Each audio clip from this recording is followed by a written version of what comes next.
Hello दोस्तों, good morning. आप सबका स्वागत है डेली जी के जीएस सीरीज में।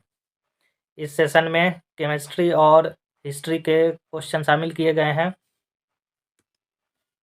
आज का सेशन शुरुआत करते हैं कल के अभ्यास प्रश्न से। क्वेश्चन था कि सब्जियों को धोने से कौन सा विटामिन निकल जाता है। तो जैसा कि हम लोग जानते हैं कि जो विटामिन जितने भी होते हैं जनरली दो कैटेगरी में हम लोग रखते हैं। एक तो को बोलते हैं वसा में घुलनशील।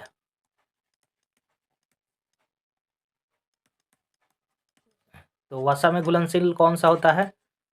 विटामिन के होता है, ई होता है और डी होता है और ए होता है। और दूसरा कैटेगरी होता है जल में घुलनशील।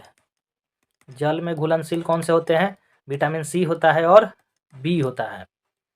तो यहाँ से देख सकते हैं जल में घुलनशील कौन से है, सी और बी। तो जब भी सब्जियों को धोया जाता है तो विटामिन सी सबसे ज़्यादा इसमें से निकल जाता है और थोड़ा बहुत विटामिन बी भी निकलता है। जनरली ज़्यादातर कौन सा विटामिन निकलता है? Vitamin C. तो इस क्वेश्चन का आंसर हो जाएगा ऑप्शन नंबर बी। कल के क्वेश्चन में थोड़ा सा करेक्शन है। ये जिसका करेक्शन था कमेंट में पिन कर दिया गया था। यहाँ पे जो आपातकाल है यहाँ पे क्या हो जाएगा? यहाँ पे 352 से 360, 252 की जगह 352 कर देना है। तो यहाँ पे जहाँ पे 2 है उसको 3 बना देना है। बाकी सब ये क्वेश्चन जो था ये सब सही है इसका आंसर। और आज का पहला क्वेश्चन है, एक परमाणु द्रव्यमान संख्या को कैसे निर्धारित किया जाता है। इस क्वेश्चन में पूछा है कि परमाणु द्रव्यमान संख्या जो होती है इसको कैसे निर्धारित किया जाता है। जिसका आंसर दिया हुआ है, क्या प्रोटॉन से किया जाता है या फिर न्यूट्रॉन से किया जाता है या फिर प्रोटॉन प्लस न्यूट्रॉन से किया जाता है या फिर इलेक्ट्रॉन से किया जाता है। तो हम लोग देख लेते हैं। जैसे कि एग्जांपल हमने ले लिया, कोई भी तत्व ले लिया एक्स, तो इसका जो द्रव्यमान संख्या होता है जनरली यहाँ पे लिखा जाता है ऊपर। यहाँ होता है एटॉमिक मास और इसके पैरों में लिखा जाता है एटॉमिक नंबर को। और एटॉमिक मास जो होता है इसमें कौन से आते हैं? प्रोटॉन आते हैं प्लस न्यूट्रॉन। तो जो भी तत्व होता है इसके जो नाभिक में होते हैं, जैसे कि मान लेते हैं ये नाभिक है, तो नाभिक में क्या होते हैं? Proton plus neutron. और यहाँ पे क्या है? इसका कक्षा है, कक्षा में कौन होता है? इलेक्ट्रॉन। इसके चारों ओर चक्कर लगाते हैं। तो इलेक्ट्रॉन यहाँ पे जो होता है इसका जो मास होता है ये बहुत कम होता है, इसलिए इसको निगलेक्ट कर देते हैं। और यहाँ पे जो प्रोटॉन का मास होगा और न्यूट्रॉन का मास होगा, जो भी द्रव्यमान होगा, तो उसी को क्या हम बोलेंगे? इस तत्व का क्या हो जाएगा? इसका परमाणु द्रव्यमान। तो परमाणु द्रव्यमान कौन से हो जाएंगे? प्रोटॉन प्लस न्यूट्रॉन परमाणु द्रव्यमान। और परमाणु संख्या क्या हो जाता है? यहाँ के नंबर ऑफ प्रोटॉन होंगे जितने भी। अगर मान लेते हैं ये जो तत्व है अगर उदासीन रहेगा तो जितना प्रोटॉन होता है उतना ही क्या होता है? इलेक्ट्रॉन भी होता है। और और क्या हो जाएगा कि जो परमाणु संख्या है इसको किससे डिनोट करेंगे? कि जो जितना इसमें प्रोटॉन होगा। इस क्वेश्चन का आंसर हो जाएगा ऑप्शन नंबर सी।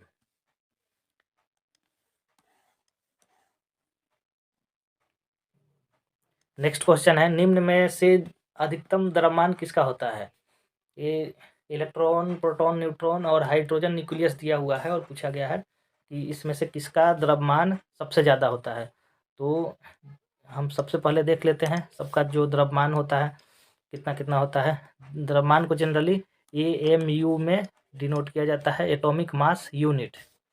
तो जो इलेक्ट्रॉन का द्रव्यमान होता है ये होता है 0.0000549। जो प्रोटॉन होता है, प्रोटॉन का द्रव्यमान जो होता है ये होता है 1.00728। जो न्यूट्रॉन होता है इसका द्रव्यमान होता है 1.00867। और जो हाइड्रोजन न्यूक्लियस है इसका द्रव्यमान होता है 1.00783। हाइड्रोजन न्यूक्लियस का कहने का मतलब है कि जो हाइड्रोजन का जो परमाणु संख्या कितना होता है? 1, द्रव्यमान संख्या 1। तो इसमें से क्या करेंगे? एक इलेक्ट्रॉन है और एक प्रोटॉन है। हाइड्रोजन के पास कितना होता है? एक इलेक्ट्रॉन और एक प्रोटॉन होता है। इसमें इलेक्ट्रॉन कितने होते हैं? एक। प्रोटॉन कितने होते हैं? एक। तो इसका नाभिक में क्या है? प्रोटॉन। तो अगर इलेक्ट्रॉन को यहाँ से निकाल देंगे, इलेक्ट्रॉन का, तो इस पर कौन सा पॉजिटिव चार्ज आ जाएगा और इसके पास कितना बचेगा, सिर्फ जो बचेगा वो प्रोटॉन एक बचेगा। तो इसको H+ को बोला जाता है हाइड्रोजन न्यूक्लियस। तो ये हाइड्रोजन न्यूक्लियस का कितना हो गया, ये सब जो भी होंगे जो द्रव्यमान है AMU में है। तो यहाँ से हम लोग देख सकते हैं किसका सबसे ज़्यादा है यहाँ पे द्रव्यमान। यहाँ पे क्या होता है कि जो न्यूट्रॉन होता है, जो द्रव्यमान है किसका ज़्यादा होता है, जो न्यूट्रॉन है उसका क्या होता है सबसे ज़्यादा। उसके बाद कौन सा आ जाएगा, हाइड्रोजन न्यूक्लियस। उसके बाद कौन आ जाएगा, प्रोटॉन।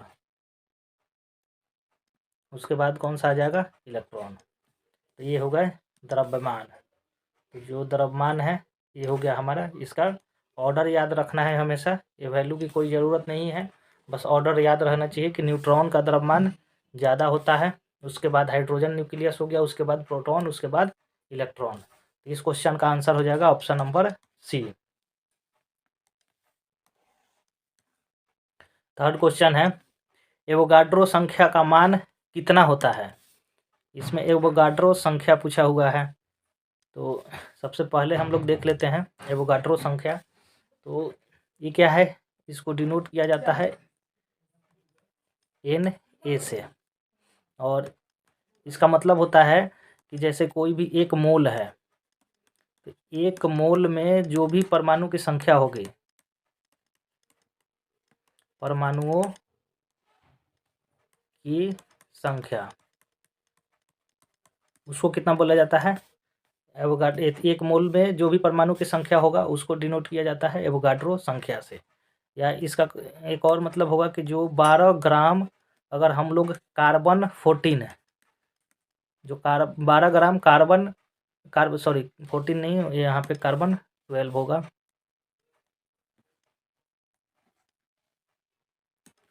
यहाँ पे क्या, 12 ग्राम कार्बन 12 में परमाणुओं की संख्या,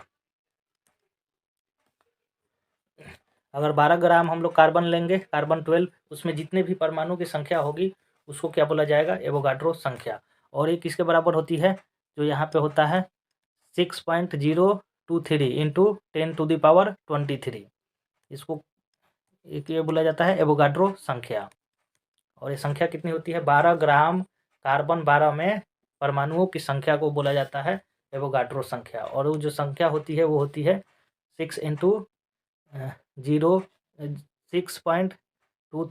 यहाँ पे देखिए, याद करने का सबसे अच्छा तरीका है, यहाँ पे जो भी होगा, जैसे कि यहाँ पे 23 है, तो यहाँ पे 10 कितना आएगा, 23। तो यहाँ से हमेशा ध्यान रखना है कि यहाँ पे जो है 23 और यहाँ भी 10⁻23। तो ऐसे एक छोटा सा ट्रिक हो जाएगा। और तो इस क्वेश्चन का आंसर हो जाएगा option number B. Next question है, निम्नलिखित में कौन सा एक न्यूक्लियन नहीं है। इस क्वेश्चन में पूछा है कि न्यूक्लियन का मतलब होता है कि जैसे कोई भी परमाणु है, जो कोई भी तत्व है उसमें, जैसे कि नाभिक हो गया, एक तो होता है नाभिक, और इसके पास आसपास क्या होंगे, कक्षा। तो जो भी इलेक्ट्रॉन होता है, इलेक्ट्रॉन भी न्यूक्लियस में आएगा, न्यूक्लियन बोला जाता है। यदि प्रोटॉन को भी, न्यूट्रॉन को भी और इलेक्ट्रॉन को भी। यहाँ पे इलेक्ट्रॉन किस में रहता है, कक्षा में। इस सबको क्या बोला जाता है, न्यूक्लियन बोला जाता है। और जबकि ये जो पॉजिट्रॉन है, ये पॉजिट्रॉन, इसका मतलब होता है कि जो यहाँ पे इलेक्ट्रॉन है, इलेक्ट्रॉन का यहाँ पे जो भी क्या होगा, एक द्रव्यमान होगा, द्रव्यमान, और दूसरा क्या होता है, आवेश। तो इसमें क्या होता है कि जो भी इसकी वैल्यू जो होती है, जो इसका द्रव्यमान का वैल्यू और आवेश का वैल्यू, ये दोनों क्या होता है, सेम रहेगा। लेकिन यहाँ पे क्या हो जाएगा कि जो आवेश जो है, अगर मान लेते हैं इलेक्ट्रॉन क्या होता है, निगेटिव, तो अगर इतना ही वैल्यू का द्रव्यमान और आवेश जो रहे और पॉजिटिव रहे, यहाँ पे क्या रहे, पॉजिटिव, तो वो क्या कहलाता है, पॉजिट्रॉन। तो यहाँ पे पॉजिट्रॉन का मतलब है कि क्या होगा, वो पॉजिटिव। जैसे इलेक्ट्रॉन है निगेटिव, तो सेम इसका वैल्यू रहेगा, और यहाँ पे क्या हो जाएगा, जो पॉजिट्रॉन है यहाँ पे पॉजिट्रॉन, यहाँ पे कौन सा चार्ज आ जाएगा, पॉजिटिव।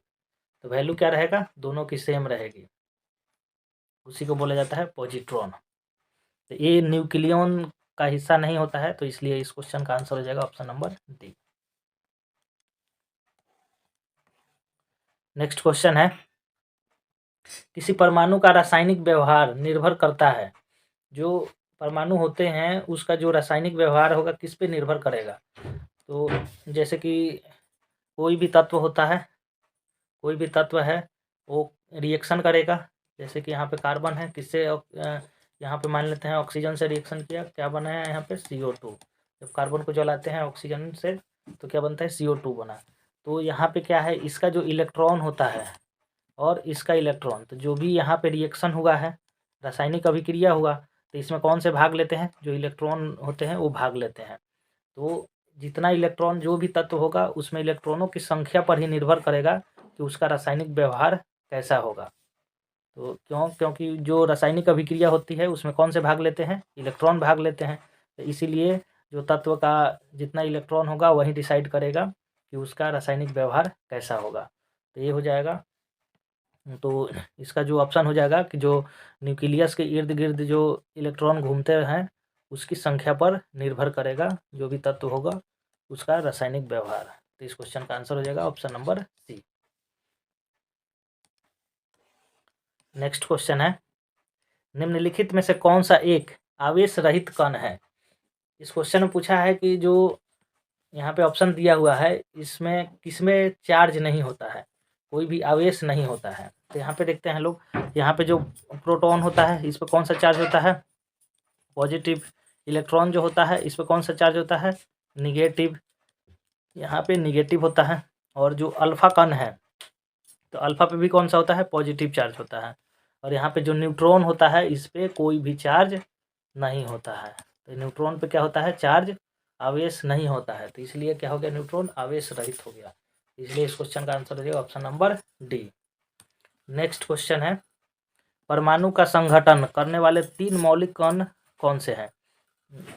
अभी हमने जो देखा था कि जो परमाणु है कोई भी एक्स, तो इसमें क्या था, एक तो प्रोटॉन प्लस न्यूट्रॉन, ये नाभिक में था और इलेक्ट्रॉन इसके चारों ओर चक्कर लगा रहे थे। तो इन्हीं प्रोटॉन, न्यूट्रॉन और इलेक्ट्रॉन को क्या बोला जाता है, मौलिक कण बोला जाता है। इसको क्या बोला जाता है, फंडामेंटल पार्टिकल, मौलिक कण।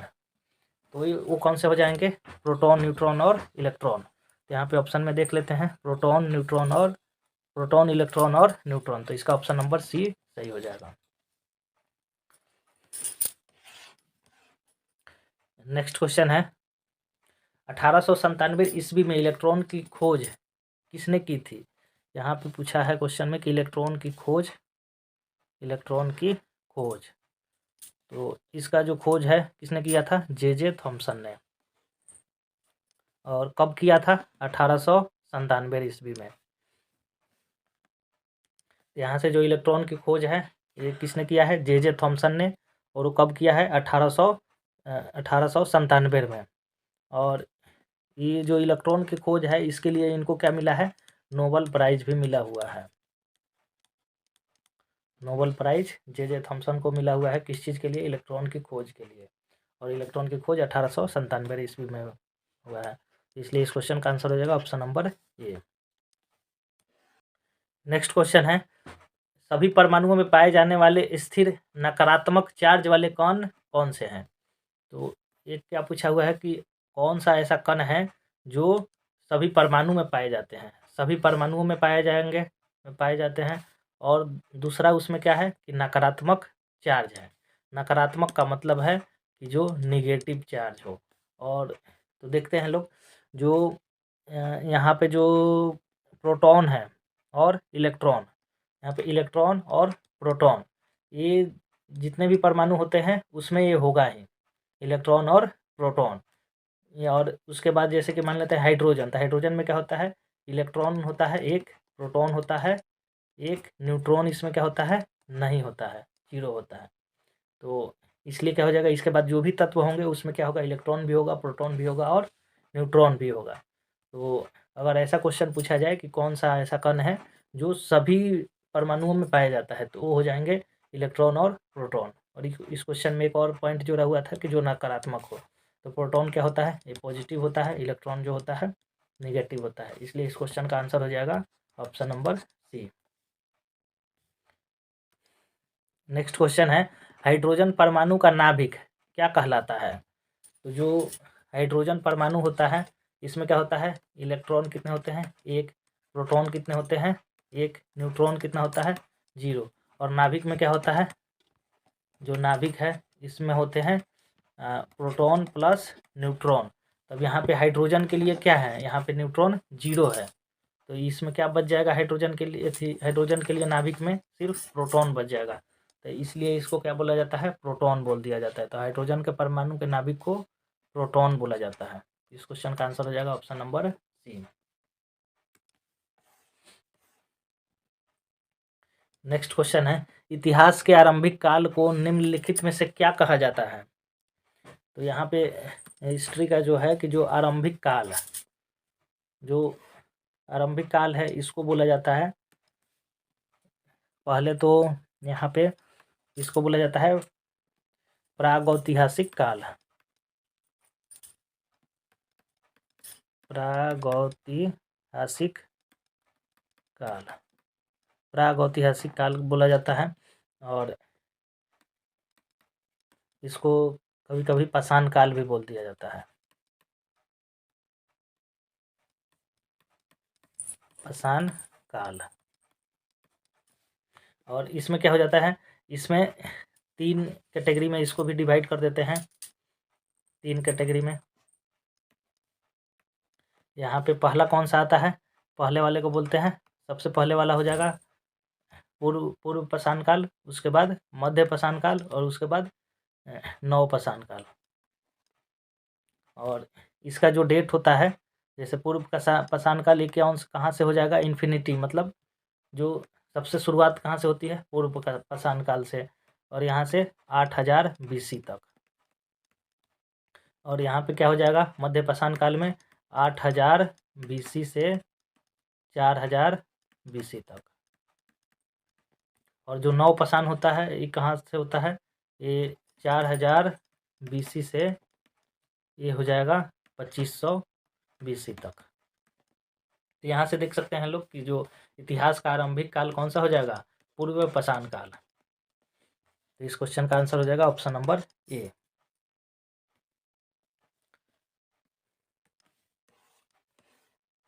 नेक्स्ट क्वेश्चन है कि भीमबेटका गुफा किस राज्य में स्थित है। जो भीमबेटका गुफा है ये स्थित है मध्य प्रदेश में।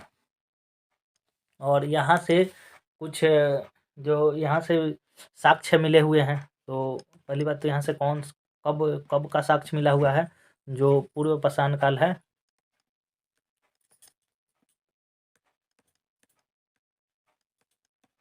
जो पूर्व पाषाण काल है उसका साक्ष्य मिला हुआ है यहाँ से।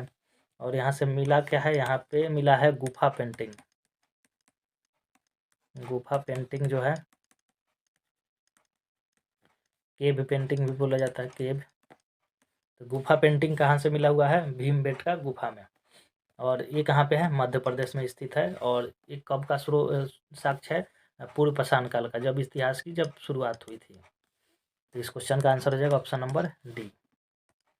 नेक्स्ट क्वेश्चन है, किस काल या युग में पत्थर के औजार सबसे पहले पाए गए थे। तो यहाँ पे जो इतिहास का जब शुरुआत होती है, तो वहाँ पे उसको जो है पूर्व पाषाण काल जो है, यहाँ पे क्या हुआ था कि जो यहाँ पे सबसे पहले आग का आविष्कार हुआ था। और यहाँ पे क्या थे, पत्थर के भी औजार थे। और जो पत्थर के औजार थे ये क्या थे, ये बड़े थे, साइज में क्या थे, बड़े बड़े थे। तो यहाँ पे पत्थर के जो औजार हैं वो क्या थे, यहाँ पे बड़े साइज में थे। और आग का भी आविष्कार हो गया था पूर्व पाषाण काल में। और यहाँ पे जो उस समय जो लोग रहते थे वो किस पे निर्भर थे, वो शिकार पे निर्भर थे। उनका काम क्या था, हंटिंग था, मतलब शिकार करना। और वहाँ पे आग का भी आविष्कार इसी समय हुआ था। और जो पत्थर के औजार थे ये साइज में बड़े थे। उसके बाद जो मध्य पाषाण काल था, इसमें क्या हो गया कि जो पत्थर के औजार थे ये थोड़ा नुकीले और छोटे साइज में हो गए। क्या हो गए, नुकीले। जो पत्थर के औजार नुकीले हो गए और साइज भी इनका क्या हो गया, छोटा हो गया, छोटा। तो इस क्वेश्चन का आंसर हो जाएगा कि पत्थर के औजार कब यूज हो रहे थे, तो पूर्व पाषाण काल में ही हो रहे थे। ऑप्शन नंबर बी हो जाएगा सही। नेक्स्ट क्वेश्चन है, सिंधु घाटी सभ्यता के शहरों की गलियां कैसी थी। इसमें सबसे पहले हम लोग देखते हैं कि सिंधु घाटी सभ्यता,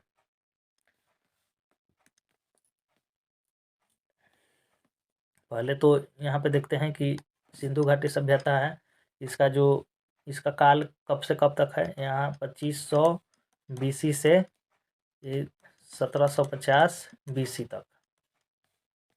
और ये जो डेट निकला है, ये कैसे निर्धारित किया जाता है डेट को, ये किया जाता है कार्बन 14 जो होता है, कार्बन 14 डेटिंग मेथड से, डेटिंग मेथड। इससे ये जो डेट है, डेट का निर्धारण कार्बन 14 से किया जाता है।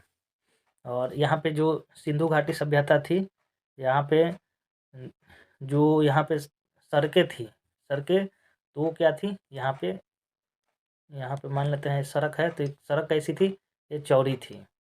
सड़क कैसी होती थी, चौड़ी होती थी। और ये कितने डिग्री पर यहाँ पे काटती थी, ये 90 डिग्री पे। तो 90 डिग्री पे सड़कें जो थी वो काटती थी। और सड़कें कैसी होती थी, एकदम सीधी होती थी और चौड़ी होती थी। तो इस क्वेश्चन का आंसर हो जाएगा कि सिंधु घाटी सभ्यता में सड़कें जो थी, जो गलियाँ थी, वो कैसी थी, चौड़ी और सीधी थी। ऑप्शन नंबर ए सही हो जाएगा। नेक्स्ट क्वेश्चन है, निम्नलिखित में कौन सी सभ्यता अपने नगर नियोजन के लिए प्रसिद्ध है। तो जो नगर नियोजन है वो प्रसिद्ध है सिंधु घाटी सभ्यता। तो जो सिंधु घाटी सभ्यता है किस चीज़ के लिए प्रसिद्ध है, अपने नगर नियोजन के लिए। जैसे कि जो यहाँ पे जो शहर थे, तो शहरों का एक तो पहले तो हो जाएगा कि इसके जो जो सड़कें थी वो कितने डिग्री पे थी, 90 डिग्री पे कट करती थी। यहाँ पे 90 डिग्री पे जो सड़कें थी, पहला पॉइंट ये हो जाएगा। दूसरा हो जाएगा कि इसमें जो ईंटें थी, ईंटें कैसी थी, वो थी पक्की, पक्की ईंट थी। और इसका जो साइज था, साइज का जो रेशियो था, ये 4:2:1 में था। मतलब 4 जो हो गया लंबाई, और 2 हो गया चौड़ाई, और 1 हो गया मोटाई उसकी। तो जो ईंटों की रेशियो हो गया 4:2:1 का। और ईंटें कैसी थी, पक्की ईंट थी, पक्की ईंटों के मकान बने हुए थे। और यहाँ पे जैसे जैसे यहाँ पे क्या हो गया कि एक रोड है, तो यहाँ पे रोड हो गया, तो जो घर होता था, घर जो घर जितने भी होते थे, इसके दरवाज़ा जो होता था इसके पिछले हिस्से में खुलता था। जैसे कि मान लेते हैं यहाँ भी एक रोड हो गया,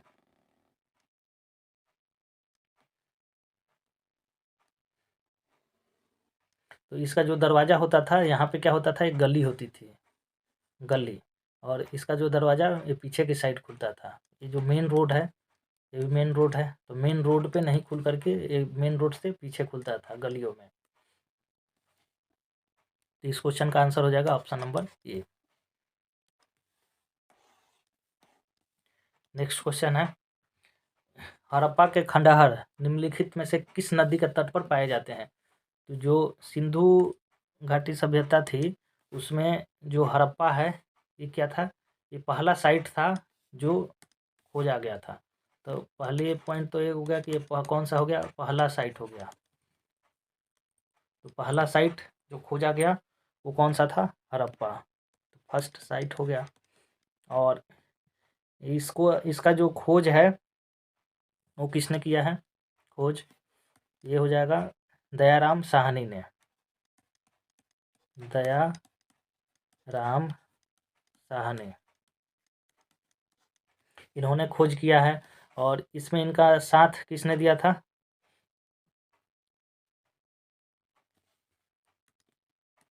और एक खोजा गया था 1921 में।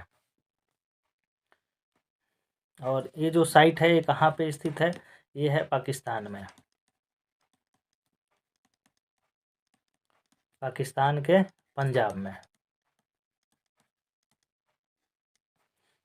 और यहाँ पे जो एक मिला हुआ है R37 कब्रिस्तान, एक कब्रिस्तान मिला हुआ है जिसका नाम दिया गया है R37। तो ये क्वेश्चन पूछता है कि R37 क्या है, तो R37 जो है ये कब्रिस्तान है। और ये कहाँ पे मिला है, हड़प्पा में मिला है। और एक यहाँ पे एक फेमस बिल्डिंग जो सबसे बड़ी इमारत मिली थी, वो सबसे बड़ी इमारत ये थी, ये 12 रूम का जो था एक अन्नागार, 12 रूम का अन्नागार, ये सबसे बड़ी इमारत थी हड़प्पा सभ्यता की। तो यहाँ से जो हड़प्पा है इसका, और ये किस नदी पे स्थित थी, ये थी रावी नदी पे। तो हड़प्पा किस नदी पे है, रावी नदी पे है। तो इस क्वेश्चन का आंसर हो जाएगा ऑप्शन नंबर ए।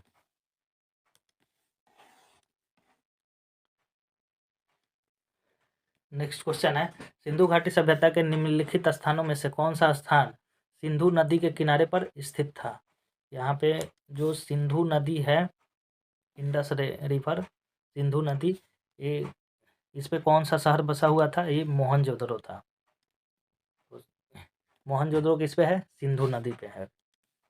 तो पहला पॉइंट तो ये हो गया कि मोहनजोदड़ो सिंधु नदी पे है। और इसका जो है, इसका जो खोज किया है वो है R.D. बनर्जी, R.D. बनर्जी, रखलदास बनर्जी।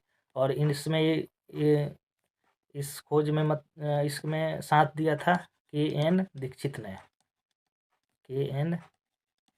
दीक्षित, इन्होंने क्या इसमें खुदाई में साथ दिया था, खुदाई जो,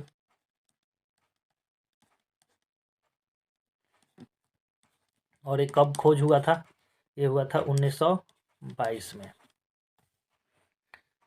और जो मोहनजोदड़ो है इसको बोला जाता है मृतकों का टीला, मृतकों का टीला, ये बोला जाता है मोहनजोदड़ो को। इस क्वेश्चन का आंसर हो जाएगा ऑप्शन नंबर बी।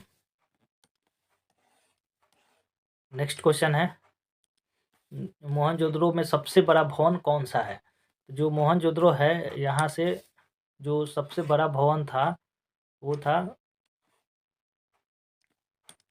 सबसे जो बड़ा भवन था वो था धन्नागार या फिर अन्नागार भी बोलते हैं लोग। तो ये क्या हो जाएगा, सबसे बड़ा भवन, ये हो जाएगा धन्नागार। और यहाँ पे जो सबसे फेमस बिल्डिंग थी, जो सबसे फेमस जो चर्चित इमारत थी वो थी विशाल स्नानागार।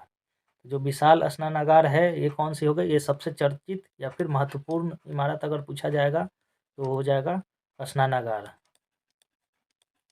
महत्वपूर्ण इमारत। इसमें कंफ्यूज नहीं होना है, यहाँ पे सबसे बड़ा जो भवन है वो है अन्नागार, और जो महत्वपूर्ण इमारत है, जो फेमस बिल्डिंग है वो है विशाल स्नानागार। जिसको इंग्लिश में बोलते हैं लोग ग्रेट बाथ, ये तालाब के जैसा था।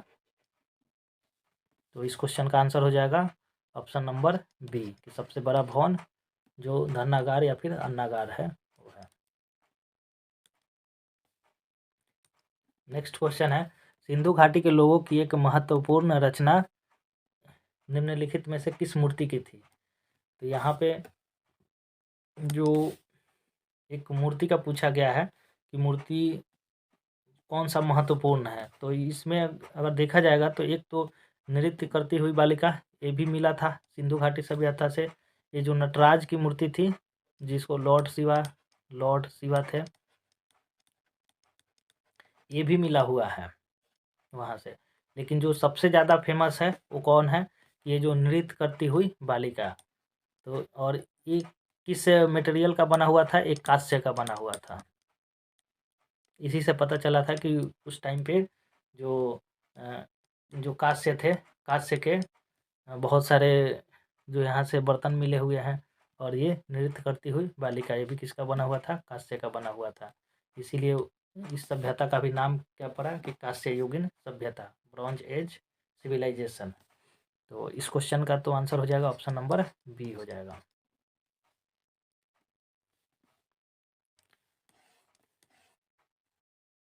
नेक्स्ट क्वेश्चन है, निम्न में से कौन सा सिंधु घाटी सभ्यता का एक बंदरगाह शहर माना जाता है? तो जो सिंधु घाटी सभ्यता है उसमें जो बंदरगाह शहर है वो बोला जाता है लोथल को। और देख लेते हैं लोग लोथल के बारे में कुछ पॉइंट। तो लोथल को पहला पॉइंट ये हो जाएगा कि ये कौन सा है, बंदरगाह शहर, और ये समुद्र किनारे बसा हुआ था और यहीं से व्यापार ज़्यादातर होता था, इसलिए बोला जाता था बंदरगाह शहर लोथल को। और ये कहाँ पे स्थित है, ये अभी जो गुजरात है, गुजरात वहाँ पे स्थित था। और इसका जो खोज है वो किया गया एस.आर. राव के द्वारा। एस.आर. राव के द्वारा खोज किया गया है। और कब किया गया था, 1955 में। और यहाँ से जो लोथल से एक किस नदी पे है, ये भोगवा रिवर पे है, भोगवा, लोथल भोगवा नदी पे है। और ये जो लोथल, यहाँ से जो फेमस जो चावल के साक्ष्य मिले हैं, पूरे जो सिंधु घाटी सभ्यता है वहाँ पे चावल का साक्ष्य सिर्फ कहाँ से मिला है, लोथल से मिला है चावल का साक्ष्य। तो ये सब हो जाएंगे, ये लोथल से ये सब पॉइंट, इस सबको याद रखना है, एग्जाम में पूछे जाते हैं। तो इस क्वेश्चन का आंसर हो जाएगा ऑप्शन नंबर बी। और आज का अभ्यास प्रश्न है, मानव शरीर में प्रचुर मात्रा में कौन सा तत्व पाया जाता है? इसका आंसर आप लोग कमेंट सेक्शन में करिएगा लोग। और ये वीडियो अच्छी लगी हो तो इसको शेयर करिए लोग, और इसको लाइक करिए, और चैनल को भी सब्सक्राइब करिए। Thank you.